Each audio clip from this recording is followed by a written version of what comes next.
The auction barn stood silent under the weight of dust and despair. Faded banners flapped weakly in the breeze that slipped through broken boards. Inside, the scent of old hay and rust clung to the air. Among dozens of forgotten animals, one creature stood still as stone. His coat was dark as smoke, marred by the scars of battles long past. His eyes, void of fear, but also of hope. They called him Emberrath, though no one dared say his name aloud any more. He was just a number now. And his number was next. In the shadows beyond the gate stood a girl, small, solemn, untouched by the noise of the world. Her name was Vesper Crowhurst, and silence wasn't just her world. It was her shield. Born without hearing, she had learned to read hearts instead of words, to sense tremors in the ground where others heard sound. When her gaze met Emberrath's, something passed between them, something ancient, wordless, and aching. No one noticed her at first. The others nearby, Rays Blackmore, the officer assigned to monitor the lot, Draven Ironvale, the grim-faced auctioneer, and Zyra Daggerlin, the woman who kept records with a pen like a blade, watched the horse with detached inevitability. Another broken thing on its way to a quiet end. But then Vesper stepped forward, blue dress brushing her knees, dark eyes locked on the beast no one dared to approach. Rays reached out instinctively. "She shouldn't be in there," he muttered, but something in Emberrath's stillness stopped him. The horse didn't flinch, didn't move, until Vesper placed her small hand on the gate. And then he looked at her. Slowly, like a curtain being lifted, Emberrath's head turned. His ears twitched. His chest rose. Vesper slipped through the opening without hesitation. The air around them seemed to hold its breath. She walked right up to him, tilted her head, and whispered into his ear. No one heard what she said, not even if they tried. But the way Emberrath trembled, it was as if he had. He lowered his head. Not in fear. In surrender. In recognition. His massive frame knelt slightly, his nose brushing Vesper's lap. A sound escaped him, a low, grieving nicker. Thorn Hollowspire, watching from behind the gate, dropped his coffee. Rays stared, frozen. Something unexplainable was unfolding. And just as Emberrath nudged closer, Rays' radio crackled sharply. Something was coming. And it wouldn't wait. Rays Blackmore's hand hovered near the radio on his chest as static filled the silence. Emberrath had just lowered his head to Vesper's lap, a gesture so deliberate, so human, it froze everyone in place. The radio crackled again. Sharp, mechanical, out of rhythm with the moment. "Unit 12, do you copy? Possible disturbance near Lot 3. Repeat, Lot 3. Ray's fingers twitched, but he didn't answer immediately. His eyes stayed locked on the girl and the horse. Whatever was happening wasn't a disturbance. It was something holy. From the corner of the barn, Zyra Daggerlin stepped forward, her boots crunching the dry straw. "That horse is scheduled," she said, more to herself than anyone. Her clipboard trembled slightly in her hands, as if the reality of what she was witnessing was too delicate to record. Her voice, always cutting and firm, softened as she asked, "Who is she?" But no one answered, because even those who knew Vesper Crowhurst weren't sure what they were seeing anymore. Draven Ironvale, tall and severe, broke the stillness with a step forward. His jaw clenched. "This is sentimental nonsense," he muttered. "The horse is already bought. Delaney's man is waiting outside." But when he moved toward the pen, Emberrath lifted his head sharply. Not in fear, but in warning. His eyes locked with Draven's, and in them was a fire no one expected from something marked for death. The tension crackled more than the radio. Thorn Hollowspire, leaning against the far wall, folded his arms. "Let the girl finish," he said flatly. His tone was quiet, but carried weight. Thorn wasn't the type to speak unless it mattered. Rumor had it he once ran a stable where he trained rescue horses. That was a lifetime ago. And yet, in this moment, his voice held authority even Draven didn't push against. Vesper remained kneeling, unmoved by the chaos around her. She placed her palm gently against Emberatha's chest and closed her eyes. Her lips moved again, words only he could feel. The horse leaned in as if listening. The barn was silent except for the sound of Emberatha's breath. Steady. Alive. And then, without warning, he took a step forward, outside the gate. Gasps erupted. Emberath had crossed the boundary on his own. No lead, no handler. Just the girl and the bond no one could explain. Outside, the truck engine that waited to take him away rumbled to life. And at that moment, Malric Ashgrave stepped through the barn doors. He was the last person Vesper wanted to see. Malric Ashgrave stood framed in the doorway like a shadow cut from iron. His presence shifted the air in the barn. Dressed in black denim and leather boots worn by fire and gravel, he scanned the scene with eyes as cold as coal. The growl of the truck engine behind him roared like a promise. Emberath was already spoken for, purchased, tagged, and destined for silence. But what Malric saw made him stop mid-stride. The girl. The horse. And something dangerous blooming between them. Rays Blackmore moved instinctively, stepping between Malric and the gate. "You're early," he said, keeping his tone level. He could feel Emberatha's breath still warming the back of his neck, the horse standing just inches behind him. Malric gave a hollow smirk, the kind that didn't reach his eyes. "Truck's ready," he said. "I was told this one was cleared." His gaze shifted to Vesper Crowhurst, still kneeling beside the animal. "So why is she touching my property?"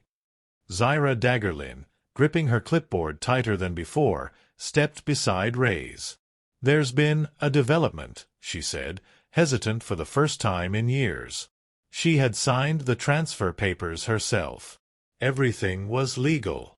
And yet nothing about what was happening felt like a transaction anymore. Emberath wasn't acting like a horse being led. He was choosing. Claiming something back. Malric laughed once, low and bitter. "Development? It's a damn horse." But it wasn't. Everyone in that barn knew it. From the far side, Thorn Hollowspire walked closer, his boots slow and deliberate. He didn't speak to Malric. Instead, he looked directly at Emberath. "Do you know this man?" he whispered. The horse shifted, something ancient in his eyes. A flicker of recognition? Or rejection? No one could tell for sure. But Emberath took a step back, not in fear, but in refusal. Malric's jaw tightened. "I paid for that animal. Full price. I don't care if she sings it a lullaby, it's mine." He started toward the horse, fists clenched. That's when Vesper stood. She didn't run. Didn't hide behind anyone. She stood tall, her small frame steady as stone. And then she did something none of them expected. She placed her hand on Emberatha's mane and lifted her other hand, signing. 2 words. "He remembers." Malric froze. For a moment, the barn fell silent again, as if the very building was holding its breath. But the storm behind his eyes was only beginning. Malric Ashgrave's eyes narrowed, the shadows on his face deepening. He didn't understand sign language, but the stillness that followed Vesper's hands was louder than any voice. "He remembers?" he scoffed, stepping forward. "What the hell's that supposed to mean?" Emberath let out a low snort, his ears pinned slightly. Not in panic, but in warning. His body tensed beside Vesper like a soldier defending the last piece of ground worth saving. And though Malric didn't speak hoarse, something in that posture made him pause. Rays Blackmore glanced over his shoulder. "She's not wrong," he said carefully. "That horse isn't reacting like a slaughter-bound animal. He's responding to her. Recognizing her. Malric let out a dry, humorless laugh. "Oh, please. It's just a horse. You people are letting a little girl turn this into a fairy tale." His voice rose. "You don't know what that thing's capable of." But the moment the words left his mouth, Zaira Daggerlin stiffened. "What do you mean by that?" she asked, voice sharp now. Her pen hovered midair above the clipboard. "Forgotten." Malric said nothing. His jaw worked as if chewing back words. Emberath moved again, this time not away, but toward Malric. Each step was deliberate, calculated. His hooves struck the ground like drums in a slow march, and when he stopped just feet away from the man who claimed ownership, his eyes burned with a strange intensity. Vesper reached out, her hand brushing the horse's neck. "He knows him," she signed quietly to no one in particular, but Thorn Hollowspire, standing close, caught it. He looked at Malric, now visibly sweating. "You had this horse before, didn't you?" Thorn asked, voice low. "This isn't just business for you." Malric's silence said more than words. Emberath let out another low sound, something caught between a growl and a groan. Then he lifted his head and bared his teeth slightly. "He used to be called Ashwind," Vesper signed suddenly, her fingers trembling. "He was a show horse. My father trained him. Before he died." The barn fell quiet. Even Ray's radio stayed silent. Malric's face went pale. "You don't know what you're talking about," he snapped. "That horse was ruined. He was dangerous." But his voice had lost its certainty, and Emberath hadn't stopped staring at him. Then the barn doors creaked again. Another figure stepped in, coat soaked from rain. It was Seraphine Gloomvale. And she wasn't supposed to be here. The barn door groaned again, and all eyes turned to the drenched figure stepping through. Seraphine Gloomvale stood at the threshold, black coat dripping rainwater onto the dirt floor, her silver-gray hair clinging to her face. Time had carved lines into her features, but her presence carried a quiet authority, like someone who had seen too much and survived it all. Emberath's ears twitched at the sound of her boots. His body shifted, but not in fear. It was recognition. "Didn't expect to see you again," murmured Thorn Hollowspire, arms crossed. He stepped aside, giving Seraphine space. She didn't answer right away. Her eyes had locked on Emberath, and then on Vesper Crowhurst, still standing beside the great horse, her small hand resting gently on his mane. Seraphine's breath caught. "That's not Emberath," she said softly. "That's Ashwind." The name hit like thunder. Zaira's clipboard slipped from her fingers and clattered to the ground. Ray's Blackmore's brow furrowed, trying to process what was unraveling before him. Malric Ashgrave stepped forward, furious. That horse was seized. After the fire. He was deemed unfit. His voice cracked, revealing something deeper than anger, fear. "You don't get to rewrite what happened." "No one's rewriting anything," Seraphine replied, her voice like gravel soaked in rain. "But the truth never stayed buried. You just covered it with lies." She turned to Rays. "I was the legal guardian of Ashwind after Daniel Crowhurst died. That's Vesper's father." Her gaze didn't waver. "And Malric, he wasn't just the buyer. He was the one who let Ashwind burn." The room fell into stunned silence. Malric lunged forward. "That's not true. He went wild. He panicked. But Seraphine didn't flinch. "He didn't panic. You left him trapped," she said coldly. "You sealed the stall to cover your mistake." Emberath let out a deep, guttural sound, not a cry, but something heavier. Something that had waited years to be heard. His hoof struck the floor hard once, the sound echoing through the barn. Vesper took a step forward and gently placed her palm on Malric's chest, stopping him mid-motion. She looked up into his eyes and signed slowly, deliberately. He survived without you. Malric stared down at her, trembling. And for the first time, he didn't have a single word to offer. Outside, the rain intensified, pounding the roof like war drums. And behind Seraphine, another figure approached from the mist. It was Oren Dyer-March.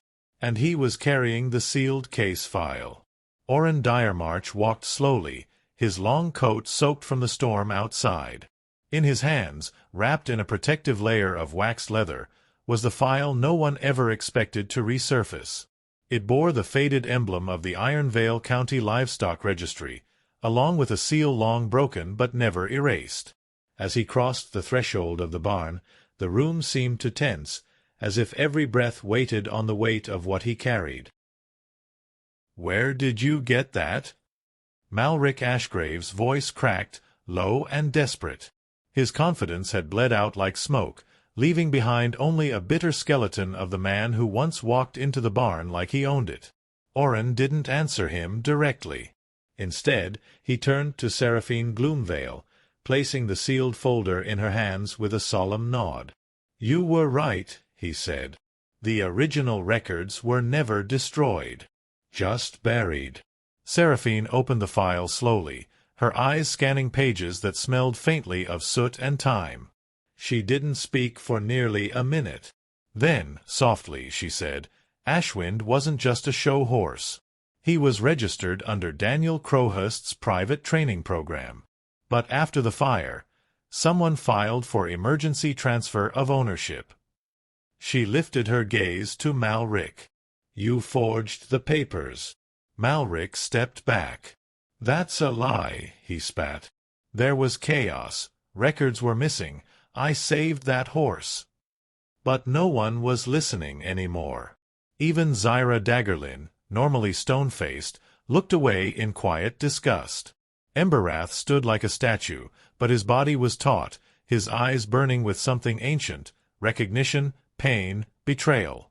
Vesper Crowhurst remained by his side, her hand now pressed firmly against his chest, grounding him as truth bled into the room. Rays Blackmore, still holding his radio, spoke at last. "If that file holds up, then Emberrath was stolen. He was never yours to sell, Malric." His voice was steady, but sharp as steel. "And if you left him behind during the fire, we're not just talking about fraud. We're talking about cruelty." Malric's fists clenched, his eyes darting toward the door. Before he could move, Emberrath stepped forward. The floor seemed to shake beneath his weight. He stopped just inches from Malric, his breath hot and steady. And then, in a slow, deliberate movement, he turned, placing himself between Malric and Vesper. The message was clear. Outside, the storm had quieted. But inside the barn, judgment had just begun. Malric Ashgrave stood frozen beneath Emberrath's shadow, the breath of the great horse brushing his face in slow, measured gusts. The once proud man who had walked into the barn with legal claims now looked hollow, his authority stripped, his past exposed. For a moment, no one moved. Even the storm outside seemed to hesitate, as though the weight of the truth had pressed down upon the world itself. Vesper Crowhurst stepped forward, her expression calm but unyielding. She signed slowly, with clarity and precision. "He remembers the fire, the pain, but not the hate." Seraphine Gloomvale translated the words aloud, her voice trembling just slightly. Emberrath didn't flinch. His stillness wasn't numbness, it was grace. And it was his choice now, not theirs. A creature once marked for destruction was now the one deciding who deserved mercy. Malric's lips parted, but no words came. His eyes, once sharp with dominance, now darted from face to face. "I tried to pull him out," he muttered. "The flames were too high. I panicked. I told them he was dead, because it was easier than admitting I left him behind." The silence that followed wasn't angry. It was disappointed. Zyra Daggerlin turned her back on him, unable to look. Thorn Hollowspire, arms crossed, stared at the ground. It wasn't just about a horse anymore. It was about cowardice, about the things we abandon when no one is watching, and the things that come back to face us when we least expect them. Rays Blackmore, usually unreadable, exhaled slowly. You could have come clean.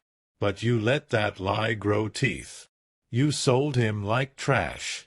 His voice wasn't loud, but it cut deep. He survived without you, Malric. And now he's not yours to claim, not legally, not morally. Orrin Diremarch stepped forward again, holding a document in his hand.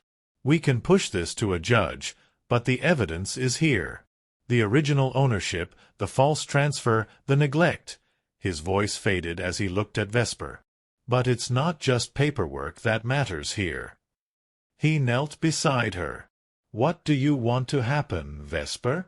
She didn't hesitate. She turned to Emberrath, placed her hand over his heart, and signed slowly.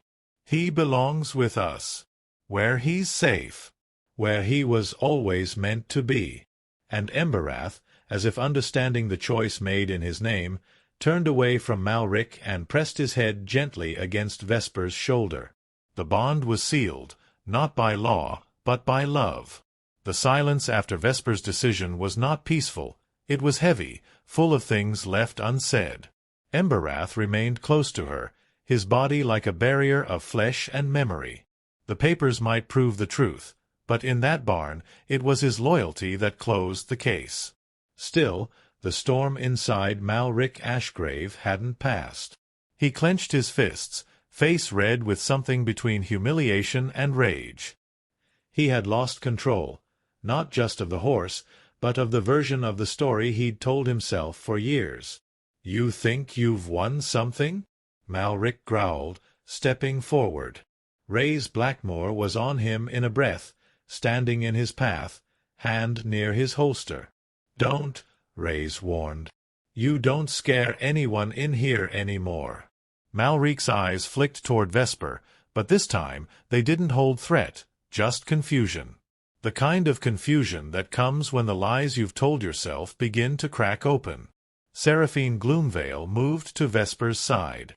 You did what your father would have done, she whispered. Her voice, worn and low, carried the weight of many ghosts. Daniel trained Ashwin to lead, not obey. That spirit, she looked at the great horse, was never meant to be broken. Emberrath turned his head toward Seraphine, and in that quiet exchange she seemed to receive something unspoken, forgiveness or maybe absolution. From outside the barn, the sun began to break through the clouds. Light streamed through the slats in golden streaks, illuminating the dust in the air. For the first time in what felt like hours, there was warmth. Zyra Daggerlin retrieved the fallen clipboard and began rewriting the transfer, this time with Vesper's name. We'll file this under protective custody until a formal adoption clears, she said. But he's not leaving with anyone else. Orrin Diremarch nodded. I'll oversee the paperwork myself. And I'll make sure it goes to Judge Brooks, someone who'll see this not as ownership, but restoration. Malric stood motionless, watching the scene unfold. Slowly, as if the fight had drained out of him, he turned and walked away. No one stopped him. Sometimes the worst punishment is having to live with the truth. As his footsteps faded, Emberrath let out a low, deep exhale. It was not a cry of victory. It was release. He was no longer Ashwind the Abandoned. He was Emberrath, the one who returned. To be continued. Days passed, but the image of Emberrath pressing his head into Vesper's shoulder never left the minds of those who witnessed it. It became something spoken of in hushed tones, not a miracle, but a memory that refused to fade. The barn had emptied. The chaos had quieted. And now, under the softer light of an autumn afternoon, Emberrath stood in a paddock behind Seraphine Gloomvale's property, his new temporary home until legal ownership was finalized. His coat gleamed in the sun, but his eyes were different now. They were awake. Vesper Crowhurst visited him every morning before school. She never rushed, never needed to speak. Her hands, her silence, her presence, those were her language, and Emberrath understood them better than any voice.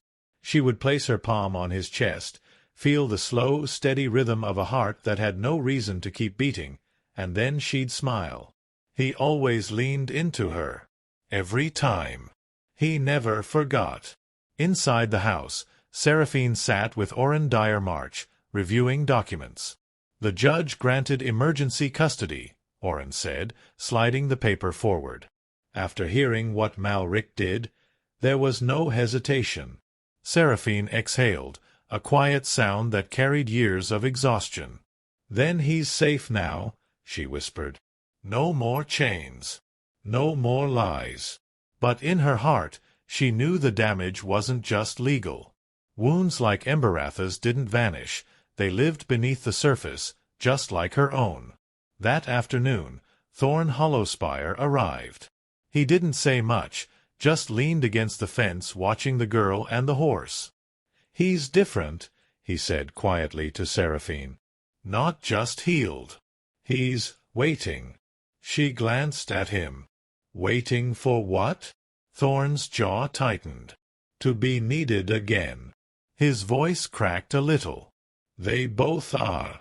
Later, as the sky bled into hues of gold and red, Zyra Daggerlin showed up with an envelope, an official letter from the court. Vesper opened it slowly, her fingers trembling. Inside was a single sentence that mattered more than anything else. Custody approved. Ownership transferred to Vesper Crowhurst. She didn't cry. She simply turned and ran toward the paddock. Emberrath saw her coming and moved to the gate. She threw her arms around his neck, pressing her forehead to his, just like the first day. No one spoke. No one needed to. Because they all understood something now. They hadn't saved Emberrath. He had saved them. To be continued. The morning was still when it happened. No wind, no birds, just the breath of the world holding itself for a moment longer. Vesper Crowhurst stood in the middle of the open field, barefoot, her dress brushing against the tall grass. Beside her, like a shadow given life, stood Emberrath. No reins. No saddle. Just trust. Just freedom. He no longer carried the weight of fear. His steps were light, precise, like the beginning of a dance they both already knew by heart. People had started to visit the property, not as reporters or buyers, but as quiet witnesses. Rays Blackmore, in plain clothes now, leaned against a wooden post, arms crossed, a faint smile tugging at his mouth.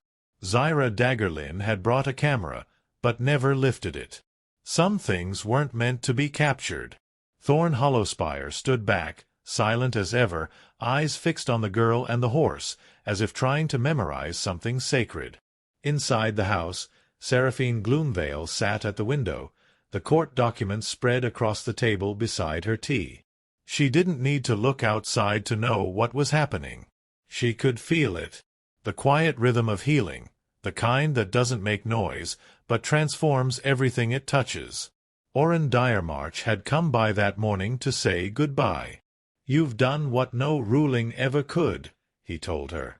"You gave that horse his soul back." And maybe she gave Vesper hers too. Later that day, Vesper stood before a small group of children from the local school. She wasn't there to give a speech. She couldn't. But she showed them how Emberrath responded to her hands, her presence, her calm. She taught them how silence isn't the absence of meaning. It's a space where understanding grows. One by one, the children approached, touching the horse's flank, feeding him bits of apple, their laughter soft and real. Emberrath accepted each moment like a gift. In time, the locals stopped calling him Ashwind or Emberrath. They started calling him Hope. Not because he was perfect, but because he had every reason to be broken, and chose not to be. And so did she. Vesper Crowhurst, the girl who never spoke a word, had said more than most people ever could. And the horse they were all ready to forget became the one thing they could never stop remembering.